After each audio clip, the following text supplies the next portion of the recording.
आता isakal.com आहे देशातील नंबर 1 ची मराठी न्यूज वेबसाईट। प्रत्येक अपडेटसाठी isakal.com ला नक्की भेट द्या। नमस्कार, मी रुचिता ॲग्रोवन मध्ये आपल्या सर्वांचं स्वागत। पांढऱ्या माशीचा प्रादुर्भाव लागवडीच्या ऊसापेक्षा खोडवा ऊसात अधिक आढळतो। विशेषतः ऑगस्ट ते सप्टेंबर या कालावधीत प्रादुर्भावाचं प्रमाण वाढतं। प्रादुर्भावामुळे ऊसाच्या उत्पादनात साधारणतः 86% पर्यंत घट आढळते, तर साखरेच्या उताऱ्यात 3 ते 4 युनिटने घट होते। त्यामुळे या किडीपासून ऊस पिकाचं वेळीच संरक्षण करणं गरजेचं आहे। पूर्वी ऊस पिकावर दुय्यम समजल्या जाणाऱ्या पांढऱ्या माशी व लोकरी मावा या किडी हळूहळू प्रमुख किडी बनताना दिसतायत। पाणी साचलेल्या शेतांमध्ये पांढऱ्या माशीचा प्रादुर्भाव अधिक प्रमाणात आढळतो, तर वाणानुसारही प्रादुर्भावात चढ उतार जाणवतो।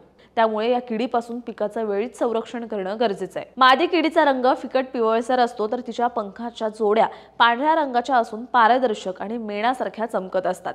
मादी सहसा स्थिर राहते, फारशी हालचाल करत नाही। नर सतत एका पानावरून दुसऱ्या पानावर हालचाल करतो। अंड्यातून बाहेर पडलेली पिले फिकट पिवळ्या रंगाची, चपटी आणि अंडाकृती आकाराची असतात। वाढीच्या टप्प्यावर ही पिले गडद रंगाची व चमकदार होत जातात व त्यांच्या कडेने पांढऱ्या रंगाचे सूक्ष्म तंतू दिसू लागतात। त्यानंतर संपूर्ण बाल्यावस्था पांढऱ्या चिकट मेणाद्वारे झाकली जाते। शेवटी कीडकोश अवस्थेत प्रवेश करते।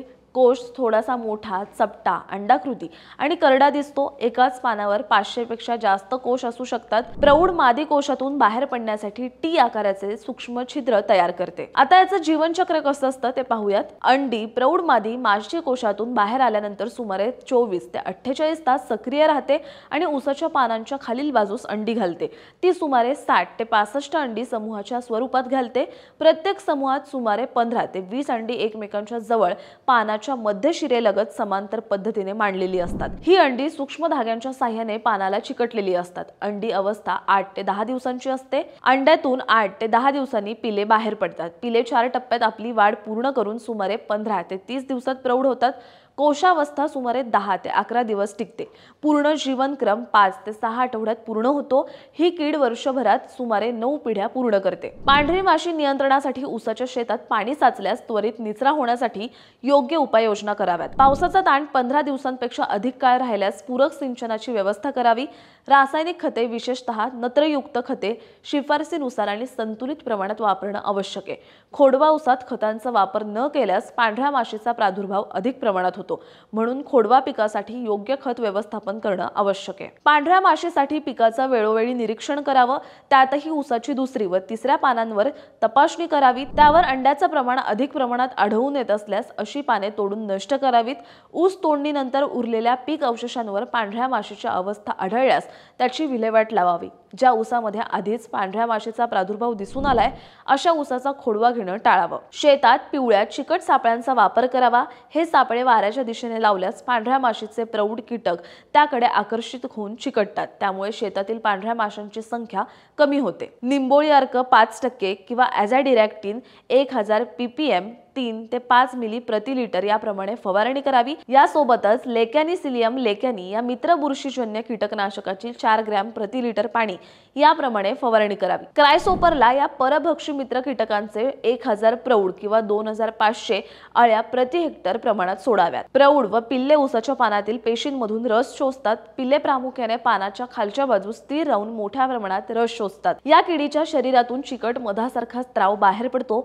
तो पानावर पडून त्यावर कॅप्नोडियम नावाची काळसर बुरशी विकसित होते। परिणामी ऊसाच्या श्वसन व प्रकाश संश्लेषण प्रक्रियेत अडथळा निर्माण होतो। त्यामुळे पाने प्रथम पिवळसर व गुलाबी पडतात, नंतर कोरडी पडून वाळून जातात। पानांच्या खालच्या भागावर कोश तयार होऊन ती काळसर दिसू लागतात।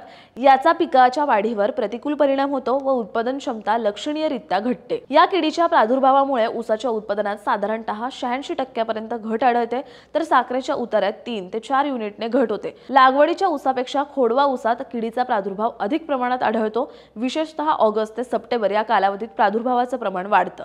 रुंद पानांचे व मऊ प्रकारातील वाणांमध्ये किडीचा प्रादुर्भाव अधिक तीव्रतेने जाणवतो। शेतामध्ये पाणी साचून राहणे, जमिनीत व पिकाला पाण्याचा ताण पडणे, नत्रयुक्त खतांचा असमतोल व अवेळी वापर, किडीच्या प्रजननास पोषक वातावरण, प्रदीर्घ काळ हवेतील जास्त आर्द्रता, ढगाळ वातावरण व उष्ण हवामान, पावसाळ्यात जास्त प्रमाणात पावसाची उघडीप किंवा खंड पडणे, लागवडीसाठी रुंद पानांच्या वाणांची निवड, खोडव्याचं अयोग्य नियोजन यामुळे माशीचा प्रादुर्भाव वाढतो। अशाच शेतीविषयक माहिती जाणून घेण्यासाठी ॲग्रोवनला सबस्क्राइब करायला विसरू नका।